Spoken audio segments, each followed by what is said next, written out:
గంటల తరబడి ప్రజలు లైన్లో నిలబడి ప్రజలు చేసుకున్న దరఖాస్తులను అపహాస్యం చేస్తున్నారు అధికారులు. పథకాలు వస్తాయని ఎంతో ఆశగా అప్లై చేసిన దరఖాస్తులు అపరిచితుల చేతిలోకి వెళ్తున్నాయి.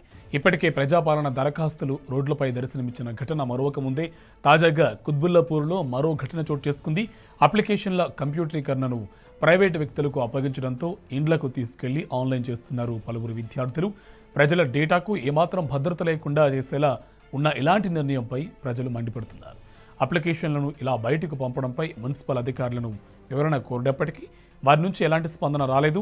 సమాధానం దాటవేసేందుకు అధికారులు ప్రయత్నిస్తున్నారు. ఎంత ఒక కట్టలు ఎన్ని ఉన్నాయి? 100. ఎంత ఇస్తారు నీకు? అట్లా ఇంట్లో ఇవ్వద్దు కదా,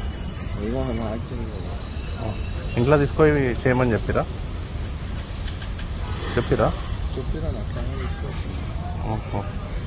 ఇంకా ఇంకా అది అది కూడా చేతిలో పట్టుకో.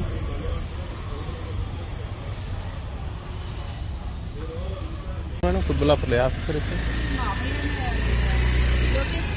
లోకేష్. ఏదైనా ఏజెన్సీకి అప్పగించి ఆన్లైన్ ప్రక్రియను చేపట్టాలి, కానీ ఎవరికి పడితే వారికి అప్లికేషన్లు ఆన్లైన్ పనిని అప్పగించడం సరికాదంటున్నారు ప్రజలు.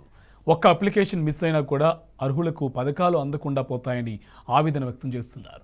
తెల్లవారుజాము నుంచి లైన్లో నిలబడి ఎంతో కష్టపడి దరఖాస్తులు ఇస్తే వాటిపై ప్రభుత్వం చూపించే నిబద్ధత ఇదేనా అని ప్రశ్నిస్తున్నారు. అప్లికేషన్ల విషయంలోనే ఇంత నిర్లక్ష్యం ఉంటే రేపు లబ్ధిదారుల ఎంపికను మరెంత గాలికి వదిలేస్తారో అని చర్చించుకుంటున్నారు ప్రజలు. వివరాలు మీకు ఇచ్చిన ఆఫీసర్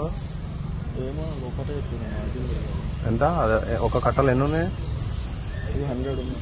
100. ఎంత ఇస్తారు నీకు?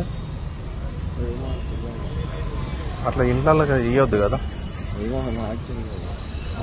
ఇంట్లో తీసుకొని చేయమని చెప్పిరా?